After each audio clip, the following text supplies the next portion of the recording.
안녕하세요, 수강생 여러분. 오늘은 지난 시간에 이어서 화학혁명에 대한 어떤 전체적인 함의를 얘기해 보도록 하겠습니다. 자, 지난 시간에 어디까지 했죠? 수은회 실험을 둘러싼 둘 사이의 논쟁을 살펴봤죠. 산소 패러다임과 플로치스톤 패러다임이 지리하게 싸우고 있습니다. 자, 이걸 어떻게 해석할 수 있느냐? 첫 번째는 증거에 의한 이론 미결정성으로 볼 수 있습니다. 이 이론 미결정성이라고 하는 말은 영어로 어려운 말로 하면은 under determination이라고 말합니다. 결정을 하기에 뭔가 부족한 상황인 거죠. under인 거죠. 결정을 하기에 부족한 그런 상황인 거죠. 무엇에 비추어서? 증거에 비추어서. 그러니까 증거를 통해서 얘가 맞는지 장담하기가 어려운 거죠. 왜 그래요? 두 이론 모두가 그 증거를 설명할 수 있으니까요. 나만 설명할 수 있어야 나한테 유리한 증거인 건데 그것이 A라는 이론을 통해서도 설명이 되고 B를 통해서도 설명이 된다면, 여기서는 지금 산소 패러다임과 플로치스톤 패러다임 양쪽 모두로부터 설명이 된다면 이 증거가 둘을 차별화하는 역할을 못 해주는 거죠. 그런 의미에서 under determination인 겁니다. 이렇게만 얘기하면 결국 우리는 어떻게 됩니까? 결정을 유보해야겠죠. 증거에 기초했을 때 어느 쪽이 맞는지 모르겠으니까 결정을 유보하자 라고도 할 수 있죠. 그런데 사람들이 결정을 유보하진 않습니다. 라부아제는 자기 말이 맞다고 주장하고, 프리스틀리는 자신의 주장인 플로치스톤 이론이 맞다고 주장합니다. 그걸 어떻게 이해해야 될까? 그거는 바로 공약 불가능성을 통해서 이해할 수 있을 것 같아요. 근데 세 가지 차원이 있다고 했습니다. 방법론적 차원이 있고, 의미론적 차원이 있고, 또 세계 변화로서의 공약 불가능성이 있다고 했죠. 자, 우선 의미론적인 변화부터 먼저 볼게요. 양쪽 패러다임이 사용하는 개념의 차이가 있나요? 같은 개념을 쓰더라도, 같은 용어를 쓰더라도 그 개념의 의미가 다른가요? 다른 점이 없지 않아 있죠. 없지 않아 있는데, 예를 들면 동일한 세계 변화 논제랑도 같이 연결시켜 본다면, 그냥 둘이 묶어서 생각해 본다면, 한쪽은 플로지스톤 빠진 공기라고 부르는 거를, 한쪽은 뭐라 불러요? 산소라 부르죠. 그쵸? 한쪽은 또 어떻게 보죠? 한쪽은 한쪽은 플로지스톤이라고 부르는 거를 라부아제는 뭐라 불러요? 수소라고 부르죠. 같은 걸 보면서 다른 얘기를 해줘. 자, 그런데 그게 이런 어떤 차이가 이 사람의 어떤 서로의 의사소통을 방해할 정도로 문제가 있느냐, 아니면 내가 본 거를 아예 못 봤다는 식으로 부정하는 정도의 의미가 있느냐, 그런 건 아니죠. 좀 더 중립적인 용어로 얘기할 수도 있죠. 플로지스톤 빠진 공기, 산소, 이거 상당히 양쪽의 이론이 가미된 그런 용어죠. 근데 그 이론을 믿지 않더라도 우리는 사용할 수 있는 그런 중립적인 용어가 있습니다. 예를 들면 뭐가 있을까요? 산소와 플로치스톤 빠진 공기의 중립적인 용어? 그 성질을 통해서 이름 붙인 생명의 공기. 또 수소라든가 아니면 플로지스톤이라고 하는 이론에 아주 많이 개입된, 이론이 많이 스며든 그런 용어 말고 여기다가 뭘 쓸 수 있어요? 가연성 공기라는 말을 쓸 수 있습니다. 가연성 공기. 그러면 양쪽 모두 자신의 이론을 자신의 어떤 이론을 양보해서 중립적인 방식으로 실험 결과를 묘사할 수 있죠. 그래서 앞에 나온 여기 있던 실험들을 다 중립적인 용어로 기술할 수 있고, 그 실험 결과를 모두가 공유할 수 있죠. 여기에 물이 나온 거 다 공유할 수 있습니다. 한쪽에서만 물이 보이고 다른 쪽에서 물이 안 보인다? 그런 거 아닙니다. 물이 나온 건 부정할 수가 없었고, 그렇기 때문에 캐븐디시와 같은 이런 이론의 수정을 해야 했던 거죠. 그러니까 관찰 그 자체가 나름 그 공유될 만한, 합의될 만한 게 있는 거죠. 관찰 그 자체는 상당히 합의가 잘 된 겁니다. 그럼 뭐가 합의가 안 되는 거예요? 그 해석이 합의가 안 되고 있는 거죠. 이 문제에서는. 자, 그런 점에서 이 세계 변화라거나 의미론적인 어떤 공약 불가능성이 그렇게 심각한 문제를 야기하진 않는다. 의사소통을 방해하지도 않고 우리가 뭘 봤다, 실험을 통해서 무엇을 얻었다 라고 하는 것에 대해서 상당히 그 합의할 수 있는 내용을 얻을 수 있다는 거죠. 그럼 도대체 둘 사이에 뭐가 문제냐? 방법론적인 공약 불가능성이 남아있다고 볼 수 있습니다. 둘 사이에 가치관의 차이가 있어요. 뭐가 더 중요한지가 다르다는 겁니다. 자, 이걸 확인하시는 방법이 뭐가 있냐면 양쪽 모두 잘하는 게 있어요. 반면에 잘 못하는 것도 있어요. 자, 내가 잘하는 게 있고 잘 못하는 게 있을 때 어떤 식의 그 반응을 하게 되냐면 내가 잘하는 것은 중요한 거고 내가 못하는 건 사소하다는 거죠. 문제가 있지만 사소한 문제라는 겁니다.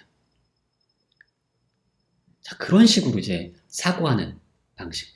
그게 바로 방법론적 공약 불가능성인 거죠. 물론 약간의 재해석이 있는 겁니다. 원래 쿤이 맨 처음에 했던 얘기랑 살짝 달라지는 면이 조금 있는데, 저는 이게 거의 이제 쿤이 했던 얘기를 잘 반영한 얘기라고 생각합니다. 자, 이걸 위해서 한번 구체적으로 살펴볼게요. 양쪽 모두 어떤 미해결 문제가 있었는지 살펴보도록 하겠습니다. 첫 번째로 플로지스톤 패러다임. 뭘 못했냐? 플로지스톤이 대체 무엇인지에 대한 어떤 이런 논란에 대해서 잘 대처를 못하고 있었습니다. 자, 여기 보세요. 두 가지 플로지스톤이 나옵니다. 어떻게 두 가지냐? 처음에 보세요. 양초에서 플로지스톤이 방출되면 공기 중에 얘가 가득 차가지고 연소를 방해한다 그랬죠. 자, 그런데 또 뒷부분에서는 무슨 얘기를 했어요? 금속을 산에 집어넣어서 뽀글뽀글 나온 애를 모으면 걔가 순수한 플로지스톤이라고 그랬죠. 근데 걔는 어떤 능력을 가지고 있어요? 스스로 연소한다 그랬죠. 그러면 스스로 연소하는 성질을 가진 애랑 연소를 방해하는 성질을 가진 애랑 어떻게 똑같은 플로지스톤이겠어요? 만약에 얘가 플로지스톤이면 얘는 플로지스톤이 될 수가 없죠. 얘가 플로지스톤이면 얘는 플로지스톤이 아니어야 됩니다. 또는 얘가 플로지스톤이라면 얘는 플로지스톤이 아니어야 되는 거죠. 다시 말해서 뭔가 내적인 어떤 정합성에 심각한 결함이 생기고 있는 겁니다. 물론 이게 해결 불가능한 문제냐라고 한다면 그렇지 않을 수 있죠. 이 문제를 해결하기 위해서 여러 가지 노력을 할 수 있고 해석을 명료하기 위해서 그럼 얘가 진짜 플로지스톤이고 얘는 우리가 좀 착각했다 라고 해서 이에 대한 다른 설명을 만들어내면 되는 거죠. 어쨌든 근데 이게 문제인 건 맞죠. 자, 그 다음 두 번째로 연소 반응은 왜 고정된 비율로 일어나느냐 라는 문제에 대해서 좀 곤란한 점이 있었습니다. 플로지스톤과 결합해서 이제 플로지스톤과 결합했을 때 예를 들면 지금 나중에 생긴 문제가 뭐였냐면 결국 가연성 공기의 연소 반응을 잘 생각해 보세요. 이걸 정교하게 실험을 해보면요. 가연성 공기가 15g 탈 때마다 항상 물이 100g 100g 만들어지는 걸 실험으로 얻어낼 수가 있습니다. 그리고 그때마다 공기 중에 산소가 85g 줄어들어요. 그래서 항상 신기하게도 항상 가연성 공기 15, 생명의 공기, 생명의 공기가 85, 물 100이라고 하는 이런 비율, 15 대 85 대 100이라고 하는 이 비율이 딱 만들어진다. 그래서 15 더하기 85가 100인 거죠. 그래서 가연성 공기가 하나의 원소고 생명의 공기가 또 다른 또 원소고, 그래서 수소와 산소의 결합을 통해서 물이라고 하는 화합물이 만들어진다고 하면 이 비율이 꽤 그럴듯하죠. 뭐 그럴 수도 있는 거죠. 왜 하필 그러냐? 수소랑 산소가 일정하게 결합해서 만들어지는 게 바로 물이란 화합물이다 라고 생각하면 이상할 건 별로 없는 거죠. 근데 플로디스톤 이론으로 해명하려고 그러면 이상한 거죠. 가연성 공기라고 하는 것 자체가 애초에 플로디스톤 더하기 물인데, 그게 연소하면 뭐 물이 남고 플로디스톤이 다른 것으로 흡수돼 버리고,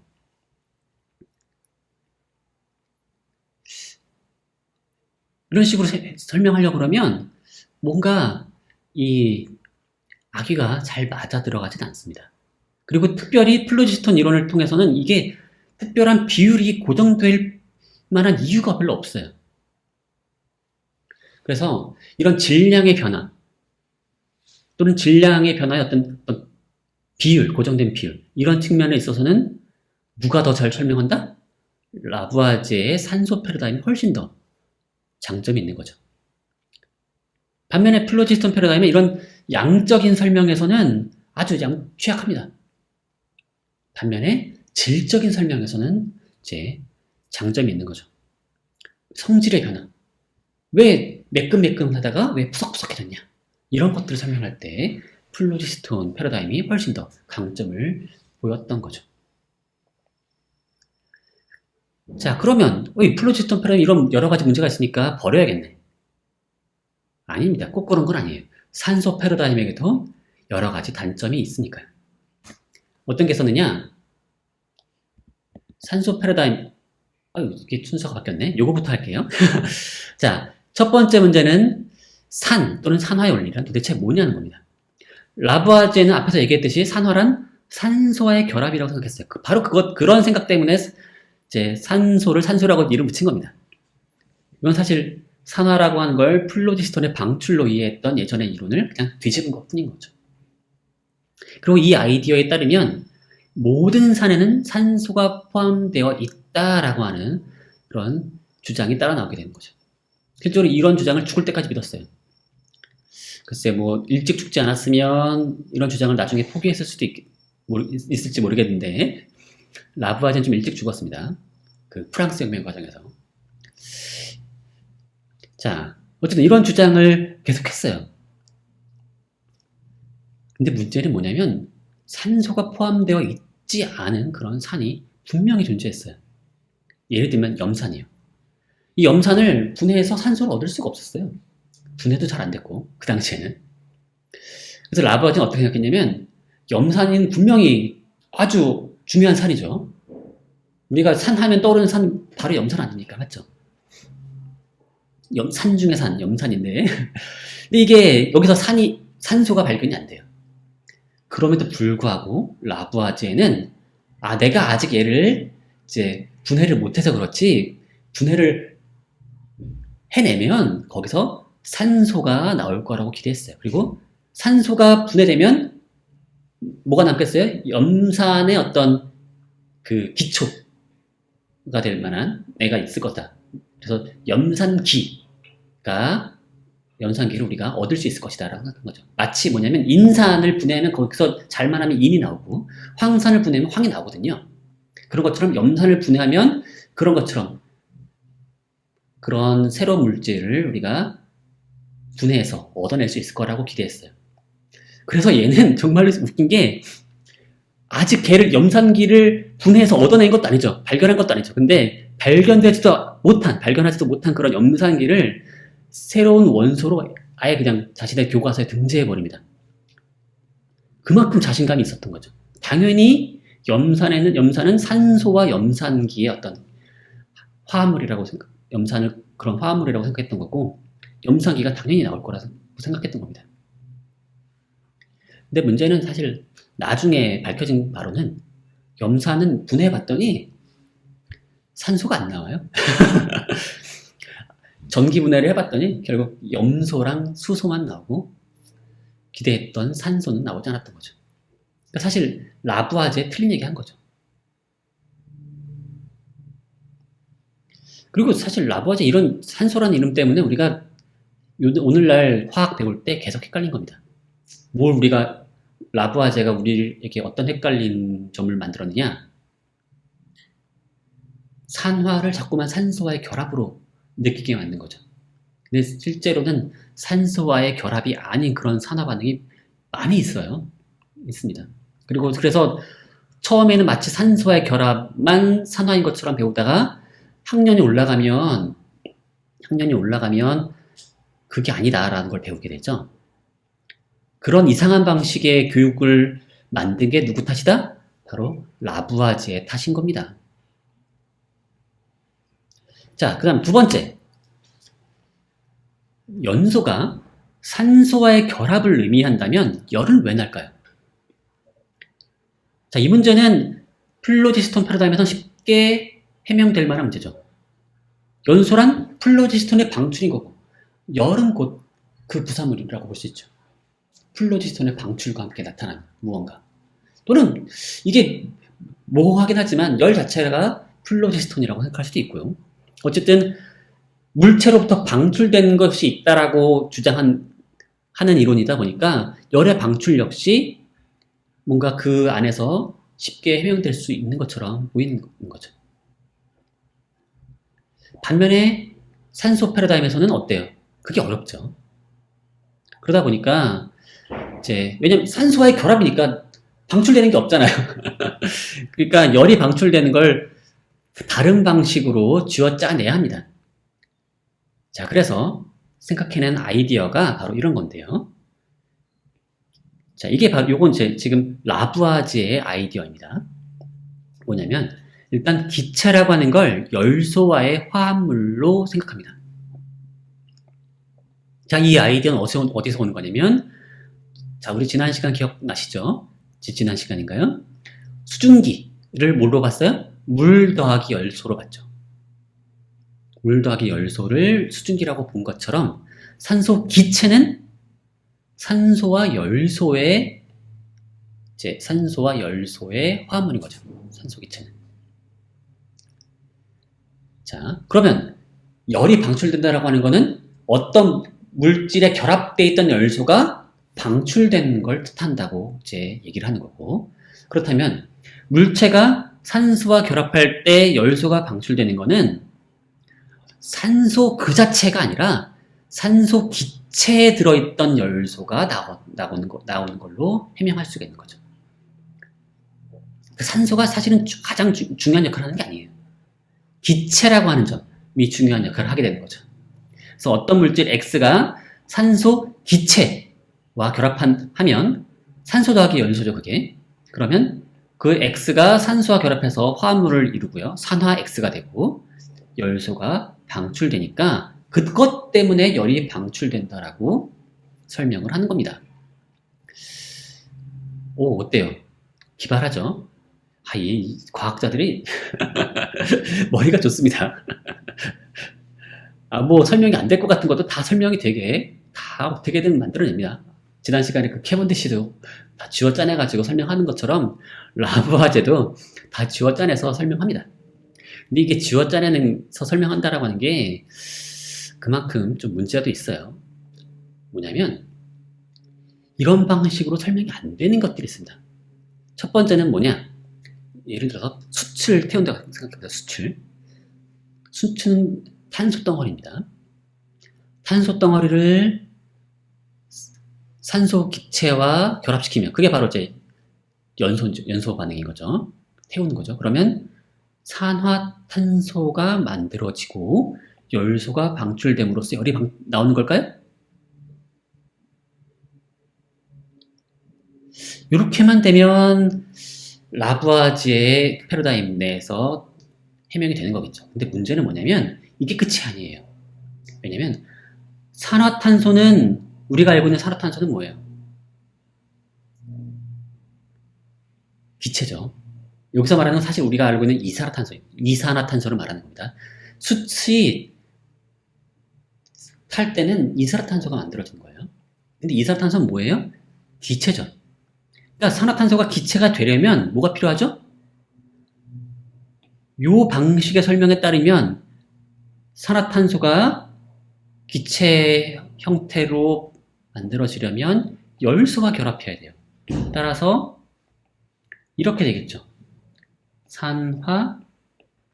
산화탄소 기체가 만들어지겠죠. 그러고 나면 바깥으로 방출될 열소가 없죠. 글쎄, 참 열소가 여기 만약에 산화탄소를 기체로 만드는데 다 쓴다면 방출될 열이 너무 없을 거 하나도 안 남게 되고요. 만약에 조금만 사용된다 하더라도 그래도 어쨌든 열이 기대했던 것만큼 나올 수 없을 것처럼 보이는데 어쨌든 그런 문제가 생기는 거죠. 산화탄소가 기체가 되어야 하기 때문에 바깥으로 방출될 열소가 남아있지 않게 되는 그런 문제가 있다는 겁니다. 그 다음 두 번째로는 그 당시에 그 알려진 연소 반응 중에는 산소 기체와의 결합을 필요로 하지 않는 그런 물질들이 있어요. 예를 들면 화약 같은 거요. 화약 같은 건 이미 잘 알려져 있었고 실제로 여러 쓸모가 있었는데 이 화약은 정말로 산소 기체와의 결합을 필요로 하지 않고 스스로 이제 폭발합니다. 실제로 그 안에 이제 산소가 들어있어서 다른 형태로 있는 산소가 있어서 계란 결합하고 뭐 이러면서 이제 폭발적인 연소 반응이 일어나는 건데요. 이때 도대체 왜 열이 발생하는지도 설명이 안 되는 거죠. 라부아제 방식에서는 산소와의 결합이 연소라고 할 때 그때 열이 방출되는 건 오로지 꼭 산소 기체와의 결합일 때만 열이 방출될 수 있는 거거든요. 근데 화약은 산소 기체를 필요로 하지 않으니까 자, 이게 설명이 안 되는 거죠. 자, 이게 중요한 문제가 되는 거고요. 다음 세 번째 문제입니다. 세 번째 문제. 자, 금속들이 플로디스톤을 가지고 있는 것이 아니라면 자, 과거 플로디스톤 패러다임 하에서는 금속들은 저마다 조금씩 다르긴 하지만 다 비슷한 성질을 가지고 있죠. 다 매끈매끈하고 반질반질하고 또는 열을 잘 전도하고 또는 전기도 잘 전도하고 그러한 공통된 성질을 가지고 있는데 그 공통된 성질 다 뭐 때문이에요? 다 플로디스톤 때문이죠. 플로디스톤이라고 하는 공통된 성분을 가지고 있기 때문에 공통된 성질을 가지고 있는 거죠. 그런데 산소 패러다임에서는 그런 식의 설명을 할 수가 없죠. 금속들은 저마다 각자 별개의 원소에 불과해요. 브라스는 브라스고 브론즈는 브론즈고 철은 철이고 알루미늄은 알루미늄이고 구리는 구리고요. 그러니까 별개의 원소들이 왜 비슷할까요? 이걸 설명하려면 뭔가 왠지 이들이 가진 공통된 무언가에 호소해야 될 것 같은데 산소 패러다임에서는 그런 공통된 무언가가 없어요. 얘네들은 다 별개의 원소예요. 다 별개의 원소예요. 그러니까 사실 여기 브론즈나 어떤 애들은 원소가 아닐 수도 있는데 제가 그림 와서 갖고 오다 보니까 어쨌든 어떤 순수 어떤 금속이라고 할 때 그 합금 말고 그 금속들은 다 별개의 원소들이다 별개의 원소이기 때문에 공통될 이유가 없는 거죠. 설명을 못해요. 자, 플로디스톤 패러다임에서는 아주 쉽게 설명되던 게 산소 패러다임에서는 설명을 못하는 겁니다. 자, 이런 심각한 문제가 있는 거죠. 그래서 그 예전에 사고방식을 가진 그런 화학자들이 보기에 라부아지의 패러다임은 뭔가 심각한 결함이 있는 거죠. 뭔가 화학 같지가 않아요. 화학 같지가 않아요. 왜냐면 화학이란 뭐예요? 물질의 성질을 설명하는 학문이 화학이죠.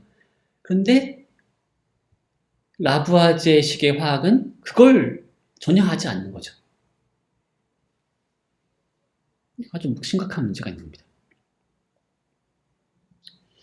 자, 이런 식의 문제를 제가 지금 다시 한번 정리를 해볼게요. 방법론적 공약 불가능성이라는 걸 한번 거를 한번 약간의 다른 방식으로 얘를 이해하려고 하는데요. 뭐냐면 두 패러다임이 있어요. 산소 패러다임이 있고 플로지스톤 패러다임이 있습니다. 두 패러다임은 서로 다른 장단점을 가지고 있어요. 나는 이런 장점이 있어. 너는 저런 단점이 있어. 나는 이런 단점이 있어. 이런 식으로. 그리고 내가 장점을 가지고 있고 내 패러다임이 장점을 가지고 있고 또는 단점을 가지고 있는 거는 공유된 가치들에 의해 대체로 합의할 수 있습니다. 그러니까 단점을 가지고 있다라고 하는 걸 부정할 수 있지는 않는 거죠. 남이 단점이라 부르는 걸 장점이라고 부르진 않아요. 그렇게까지 막 나가진 않는다는 겁니다. 예를 들면 정확성, 정합성, 넓은 적용 범위, 생산성, 단순성 이런 등등의 가치를 과학자라면 누구나 추구한다는 겁니다. 어느 패러다임에 속해 있든 이건 공유된 가치예요. 생각해보세요. 난 부정확한 이론을 추구해. 나는 정합성이 떨어지는 비일관된 그런 이론을 추구해. 나는 넓은 적용 범위 말고 아주 특수한, 아주 좁은 적용 범위에만 적용되는 그런 이론 만들 거야. 난 새로운 발견을 하는데 별로 기여하지 않는 그런, 난 딱 요 문제만 해결할 수 있는 그런 이론을 만들어야지. 난 복잡한 이론이 좋아. 이런 사람 없다는 겁니다.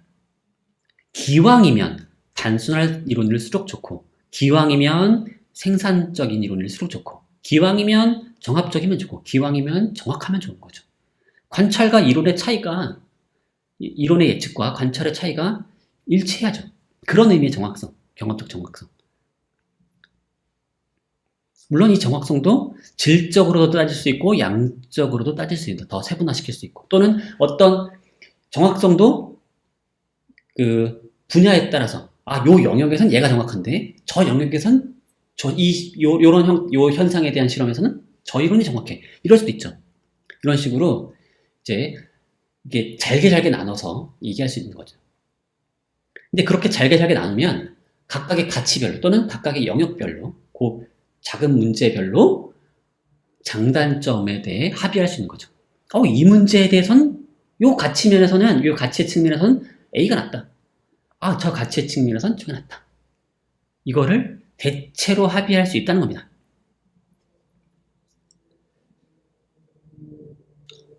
그러면 합의가 되면 합의가 되겠네요. 아닙니다. 합의가 안 돼요. 그래도. 왜냐? 과학자마다 각각의 가치에 부여하는 가중치가 달라요. 그렇기 때문에 서로 다른 선택을 할 수가 있는 겁니다. 예를 들면 그 정확성도 좀 나눠서 질적인 정확성과 양적인 정확성을 한번 따져보면은 질적인 정확성을 중시하는 사람과 양적인 정확성을 더 중시하는 사람이 있을 수 있겠죠. 양적인 정확성이 절대적으로 더 중요하다. 자, 이걸 논증하기 상당히 어렵습니다. 왜냐면 양적으로 암만 정확하더라도 질적으로 틀리면 완전 다 틀린 거 아닙니까? 맞죠? 수치 조금 수치가 정확하다 해가지고 그건 수치의 문제고 질적인 측면에서 틀려버리면 다 틀린 거죠. 그렇게 생각할 여지가 있죠. 그렇기 때문에 오늘날 왠지 과학이라고 하면 왠지 양적인 측면이 매우 중요해 보이지만 그게 무조건적인 건 아닌 거죠. 그런 의미에서 이건 일종의 사람마다의 어떤 가치관의 차이라고도 볼 수 있습니다. 그러면 질적인 정확성을 중시하는 사람과 양적인 정확성을 더 중시하는 사람 이렇게 나눌 수 있죠. 그러면 둘이 질적인 측면에서는 플로디스톤 패러다임이 더 우수하지만 양적인 측면에서는 라부아지의 산소 패러다임이 더 우수하다. 이거를 두 과학자가 다 공유한다 하더라도 그에 대해서는 다 합의한다 하더라도 그래서 뭘 선택할 거냐에 있어서 선택지가 달라질 수가 있죠. 질적인 정확성을 중시하는 사람은 플로디스톤 패러다임을 더 선호할 수 있고요. 양적인 정확성을 중시하는 사람은 라부아지의 산소 패러다임을 선호할 수 있는 거죠. 자, 바로 이게 가치관의 차이를 통해서 선택지가 달라지는 어떤 의견 불일치를 설명할 수 있죠. 실제로 이 화학혁명 당시에 바로 이런 일이 벌어지고 있는 거죠. 어떤 사람들, 화학의 전통적인 가치, 물질의 성질을 설명해야 한다라는 측면에 초점을 맞춘 사람들은 라부아제의 패러다임이 상당히 거부감이 있어요. 그걸 받아들이는 순간 전통적으로 우리가 화학자가 해오던 것들을 포기해야 될 것처럼 보여요. 또는 뭐 더 심하게 말하면 그건 진정한 화학이 아니다. 아니면 라부아제는 화학을 무미건조한 물리학으로 만들어 버리려고 한다. 라고 생각할 수도 있는 거죠. 그런 정도로 이제 상당히 거부감이 들 수 있습니다. 자, 근데 가치라고 하는 건 여러 항목이 있죠. 꼭 질적 정확성, 양적 정확성 그것만 있는 게 아니에요. 정합성도 있고요. 넓은 적용 범위, 생산성, 단순성 이런 여러 측면을 고려할 수가 있고요. 그래서 상대도 중시할 수 있는, 상대도 중시하는 그런 가치의 측면을 해서 자신의 패러다임을 발전시키고 그걸 통해서 상대방을 설득하는 그런 전략도 가능합니다. 그래서 라부아제가 어디에 이제 초점을 맞추고 맹공을 펼치냐면 바로 그 정합성에 초점을 맞추고 또는 그 양적 정확성이 우수하다는 걸 계속 알리는데 사실 알고 보면 제가 느끼기에는 정합성이 더 중요한 역할을 하는 것 같아요. 그게 매우 더 중요한 역할을 하고 뭐냐면 질량 보존의 원리라고 하는 건 기왕이면 받아들일 만한 원리예요. 그렇죠? 얘랑 합쳐서 그러니까 물질이 질량이 갑자기 새로 생겨날 수 없어요. 그렇게 생각한다면 화학 반응 전후에 질량이 변화가 있을 수가 없죠. 그런데 화학 반응 전에 A라는 물질과 B라는 물질이 15랑 85가 있었는데 화학 반응 후에 C라는 물질이 100 생겼다. 그러면 질량 보존의 원리에 기초했을 때 C는 결국 A와 B의 화합물 아니겠느냐라고 호소할 수 있는 거죠. 이런 호소 전략은 어디에 기초한 거냐? 바로 질량 보존의 원리에 기초한 거죠. 이거 다 폐쇄해놓고서 막아놓고 딴 데서 물질이 출입할 수 없도록 막아놓고서 실험했는데 이 안에서 이런 일이 벌어졌다라고 그걸 강조하는 거죠. 그러면 사실은 플로디스톤 패러다임에 속한 사람들도 질량 보존의 원리를 완전히 무시하지는 못하거든요. 그러니까 설득이 될 수가 있는 겁니다. 물론 그것만 가지고 다 되는 건 아닌 거죠. 그리고 또는 뭐 생산성의 측면 이런 것도 생각해 볼 수가 있어요. 생산성의 측면. 이거는 뭐 굳이 설득을 하지 않더라도 어떤 장점이 있냐면 라부아제의 산소 패러다임은 라부아제 산소 패러다임을 받아들이고 나면 라부아제가 한 것처럼 우리에게 궁금한 어떤 물질을 분석할 수가 있어요. 도대체 이 물질은 도대체 어떤 구성 요소로 이루어져 있을까? 어떻게 하면 되죠? 태우면 돼요. 분해해보면 돼요. 그래서 질량 변화를 측정해서 질량이 증가하고 줄어드는 걸 이용해서 얘가 어떤 물질로 이루어져 있는지를 파악할 수 있다는 거죠. 수은 가지고 했던 실험 또는 물 가지고 했던 실험 이런 걸 똑같이 따라 다양한 물질의 동일한 방식으로 적용해서 라부아제가 했던 방식으로 질량 측정하고 부피 측정해가지고 어디서 어디로 물질이 이동했는지 이런 거를 판단할 수 있고 꼭 믿지 않더라도 그런 방식으로 실험을 해볼 여지가 있는 거죠. 바로 그런 측면에서 어쩌면 많은 과학자들이 라부아지의 산소 패러다임의 매력을 느낄 수도 있습니다. 그리고 그런 총합, 각 이런 가치, 자신이 부여하는 뭐 의식적이든 무의식적으로 부여하는 어떤 가치의 가중치를 이용해서 각 패러다임이 부여하는 어떤 합이 있겠죠. 그걸 통해서 각자 합리적으로 패러다임을 선택할 수 있는 거죠. 그게 이제 과학혁명이라는 겁니다. 물론 그것만으로 이루어진 건 아니고 선택했으면 상대방을 설득하기 위해서 추가적인 연구를 할 수 있죠. 그냥 강변하거나 아니면 상대방의 가치관을 바꾸려고 하는 건 아니고요. 가치관을 변화시키는 건 매우 어렵습니다, 사실. 상대방 가치관을 어떻게 변화시키겠어요? 그건 사실은 훨씬 더 어려운 문제예요. 그럼 뭘 할 거냐면 상대방도 중시하는 가치의 측면에서 자신의 패러다임을 발전시키는 거죠. 그런 식으로 이제 자신의 패러다임을 발전시키면 상대방을 설득시킬 수 있는 겁니다. 그리고 그것과 함께 이제 파워 게임이 있는 거죠. 그러면 총 지지자의 수가 몇 명이냐? 자, 이게 결국에 패러다임 그 싸움에서의 승패를 가르는 거죠. 결국 누가 이기느냐는 파워 게임이 결정하는 겁니다. 누가 지지자가 많느냐, 누가 재생산에 성공하느냐. 근데 그 성공 여부는 앞에 이것이 결정하는 거죠. 각자의 합리적 선택과 설득을 위한 연구가 얼마나 잘 이루어졌느냐가 이제 관건이 되는 거죠. 그리고 과학혁명이 완수되면 패배한 패러다임의 지지자들이 중시하던 가치의 비중은 서서히 낮아지게 됩니다. 그 결과 화학혁명이 일어난 이후에 물질의 성질에 대한 설명은 한동안 포기됩니다. 거의 100년 동안 포기됩니다. 20세기가 되기 전까지 거의 포기가 한 100년 넘게 포기가 되는 거죠. 왜냐하면 라부아지의 방식으로는 이걸 설명할 길이 없기 때문인 거죠. 자, 이걸 앞에 지난 과제에서 봤던 뉴턴과 데카르트의 패러다임도 마찬가지입니다. 왜 뉴턴의 패러다임이 이겼느냐? 상대방이 거부감을 느끼는 그런 문제를 해결했기 때문에 승리했느냐? 그런 건 아니에요. 중력의 원인을 해명하지 못한다는 점, 그 문제는 끝까지 남습니다.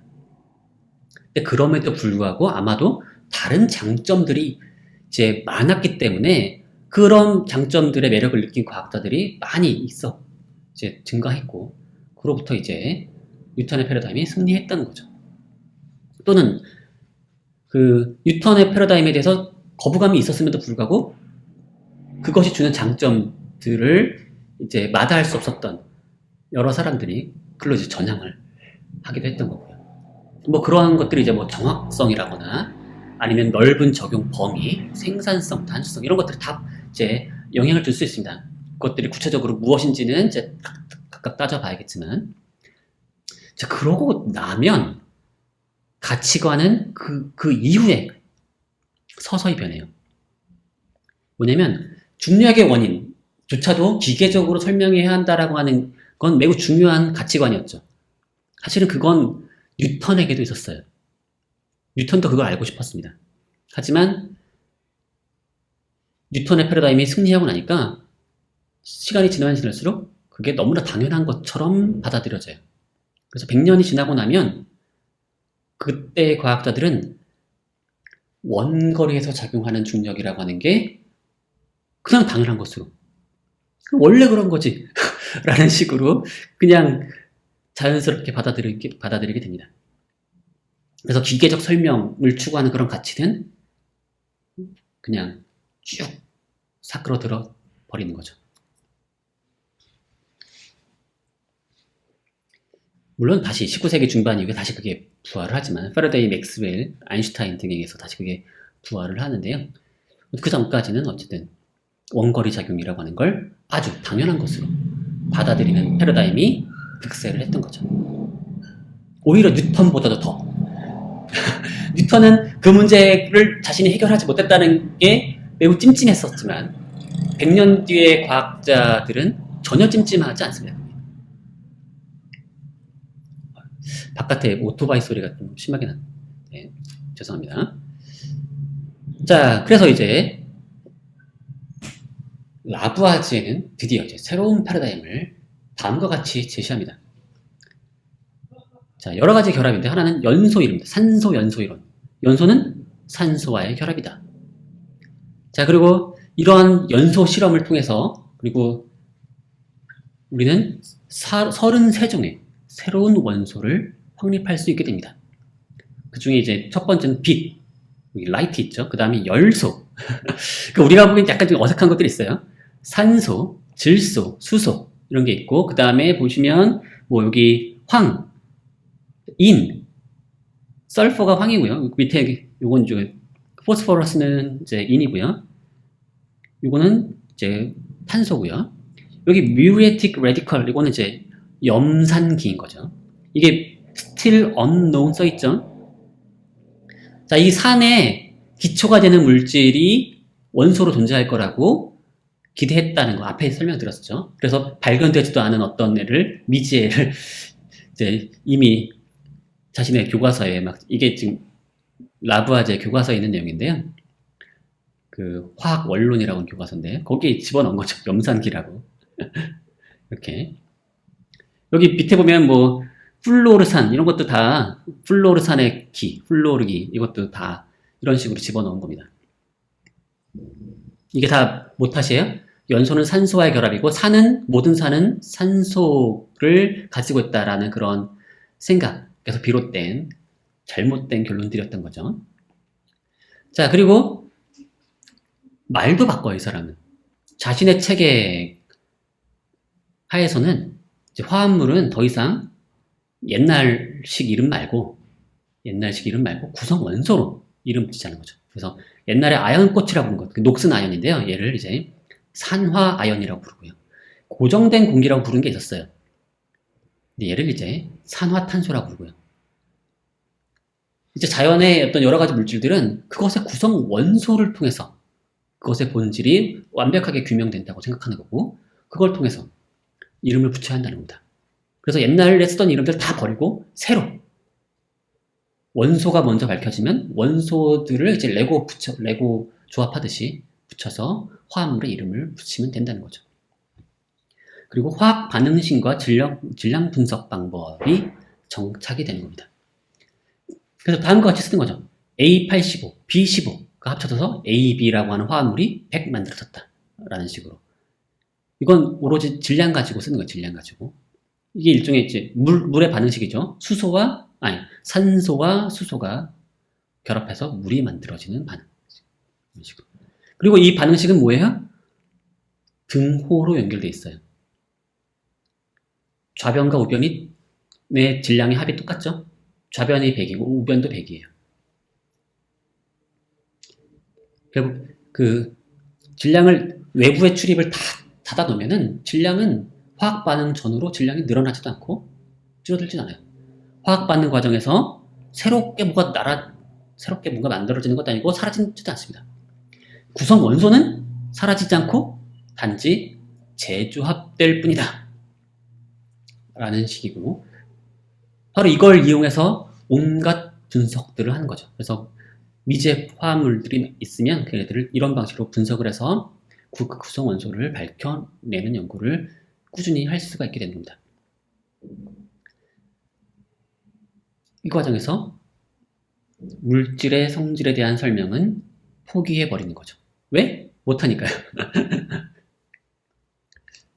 자, 그래서 라부아제가 만든 화학을 우리는 이렇게 부릅니다. 분석화학이라고 불러요. 분석화학이라고 하는 어떤 분과를 새로 만들어낸 거죠. 그리고 이전에 어떤 화학은 이제 매우 힘이 줄어들게 되는 거고요. 그리고 이 분석화학은 뭐 하는 거다? 물질의 구성 요소를 밝히는 거다. 구성 성분의 비율을 밝히는 것이다. 이런 거죠. 그리고 19세기의 화학은 바로 이 패러다임에 기초해서 진행이 됐고, 서서히 물질의 성질에 대한 설명은 포기된 채 화학이 진행이 됐던 겁니다. 자, 근데 제가 여러분들께 그 읽을거리로 준 그 글이 있죠. 장하석의 그 산소와 플로지스톤이라고 하는 챕터인데, 자, 거기서 장하석이 다음과 같은 문제 제기를 합니다. 플로지스톤을 꼭 죽여야 했을까요? 자, 라부아제는 다음과 같은 인용문을 사용하는데요. 이거 라그랑주라고 하는 그 당시에 유명한 과학자가 이런 말을 했어요. 그 라부아제가 그 처형당하거든요. 단두대에서. 근데 이런 한탄을 합니다. 그의 머리를 자르는 것은 한순간이었지만 프랑스에서 그와 같은 인재가 나오려면 한 세기가 걸릴 것이다. 이게 똑똑한 사람 아깝게 죽였다는 거죠. 이 사람 왜 죽였냐면 그 징세청법이라고 하는 그 일 때문에 많은 사람들의 좀 그 원망을 샀던 것 같아요. 글쎄 이게 정말로 사용받을 만한 짓을 했는지는 글쎄요. 잘 모르겠네요. 어쨌든 근데 재미난 거는 사실 이게 정치적인 면에서 되게 웃깁니다. 뭐냐면 이 화학혁명 하에서는 라부아제가 진보고 프리스틀리가 보수처럼 보이죠. 프리스틀리가 기존의 체계를 계속 고집한 사람이고 라부아제가 새로운 패러다임을 열고 혁명을 일으킨 사람처럼 보이죠. 근데 반대로 정치적인 문제에서는 이제 프리스틀리는 오히려 그 진보에 속해 있었죠. 프리스틀리는 미국 그 프랑스 혁명을 지지하고 영국 사람이었는데 프랑스 혁명 지지하고 이제 영국도 비슷한 혁명이 일어나야 한다라는 식의 생각을 하다 보니까 영국 사람들로부터 많은 그 비난을 받았고 결국 나중에 미국으로 망명을 하게 됩니다. 사람들이 프리스틀리 집에 불 지르고 막 그랬어요. 물론 끝까지 이제 꿋꿋하게 미국에서 끝까지 삽니다. 이제 정치적인 국면에서는 프리스틀리가 훨씬 더 이제 진보적인 그런 그런 편에 속해 있다면 라부아제는 과거의 구체제 편에 속해 있던 거죠. 참 아이러니죠, 역시사에. 근데 여기서 장하석이 한 얘기 그런 얘기가 아니라 왜냐면 마찬가지로 라부아제를 그렇게 꼭 죽였어야 했냐라고 한탄을 하는 것처럼 마찬가지로 플로지스톤을 꼭 죽여야 했냐라고 하는 겁니다. 플로지스톤 패러다임이 이제 무너지고 이제 라부아제의 산소 패러다임이 급속도로 탁 이제 자리 잡고 거의 평정을 하게 되거든요. 한 10년 정도 걸렸을 거예요. 그 정도 사이에 되게 금방 교체가 됩니다. 어떻게 그렇게 빨리 교체가 되느냐? 사실 앞에 상황을 보면 사실 양쪽 모두 미해결의 문제가 있고 나름 플로지스톤 패러다임도 이제 보존할 만한 가치가 있어 보이는 부분이 있고 산소 패러다임도 문제가 있는 부분이 있고 이런 얘기를 지금 강조를 했잖아요. 이걸 생각했을 때 꼭 어느 하나가 독점을 했을까라는 그런 의구심을 표명하는 겁니다. 자, 이런 식의 주장은 좀 사실 많은 사람이 하는 건 아니에요. 이런 주장은 보통 누가 하느냐? 파이어하베트 같은 다원주의자들이 이런 주장을 하는 겁니다. 장하석도 일종의 다원주의자예요. 자, 이게 좀 너무 좀 정치적으로 좀 압살하듯이 이제 이루어졌다라고 좀 생각을 하는 것 같고요. 그래서 라부아제의 야심과 파벌성 통해서 상대방을 너무 지나치게 억압했다라고 생각을 한 것 같습니다. 그러면서 좀 아쉬워하는 게 뭐냐면 플로지스톤 패러다임도 계속 발전했으면 더 많은 기여를 했을 수 있지 않았겠느냐라는 거죠. 어떻게? 그걸 어떻게 알아요? 뭐냐면 플로지스톤이 현대의 화학 에너지나 전자로 해석 가능하다는 겁니다. 왜냐면 플로지스톤이 연소 과정에서 또는 녹슨 과정에서 뭔가를 방출한다 그랬죠. 뭔가를 방출하죠. 바로 그 측면을 지금 이용할 수 있는 거죠. 그래서 물질의 연소 과정에서 열이 방출되는 거 결국 뭐예요? 물질이 가지고 있던 내부 에너지, 화학 에너지가 방출되는 거거든요. 또는 산화 환원 때 뭔가가 그 산화에 기여하고 환원에 기여할 때 그게 전자의 이동으로 볼 수도 있거든요. 현대 화학에서 바로 그걸 플로지스톤이랑 매우 잘 맞아떨어집니다. 그러니까 산소 패러다임 하에서는 좀 큰 물체인 산소, 그러니까 전자는 엄청 작은 거죠. 그러니까 그거랑 달리 산소 같은 원소들의 이동으로 화학 반응을 설명하는데 플로지스톤은 그거 화학 반응 이면에는 그거 말고도 뭔가가 더 있다는 거죠. 사실 더 작은 무언가가. 플로지스톤 바로 그런 얘기를 하는 겁니다. 눈에 보이지 않는 뭔가 다른 거, 에너지 같은 거, 아니면 또는 전자 같은 거. 물론 그 당시에 이런 생각을 했다고 말하기는 어렵죠. 근데 좀 관용적으로 해석한다면 그럴 수도 있지 않았겠냐라고 하는 겁니다. 그리고 얘를 살려줬더라면 그런 쪽으로 하는데 더 기여를 할 수도 있고 어쩌면 실제로 이루어진 진행 과정보다 좀 더 빨리 그런 걸 발견하도록 도와주었을 가능성도 있지 않았겠느냐라는 거죠. 실제로 그 올친이라고 하는 현대 화학자는 자신이 현대 화학의 산화 환원을 플로지스톤 이론으로 가르쳐 왔는데 잘 가르쳐진다는 겁니다. 이게 왜 그러냐면 보세요. 자, 마그네슘과 산소 사이의 과정 보시면 마그네슘이 산소에게 전자를 뺏겨요. 그러면 마그네슘이 산화됩니다. 그러니까 요 결합 과정에서 마그네슘이 전자를 저쪽으로 뺏기면서 산화가 돼요. 그리고 산소는 전자를 얻으면서 환원됩니다.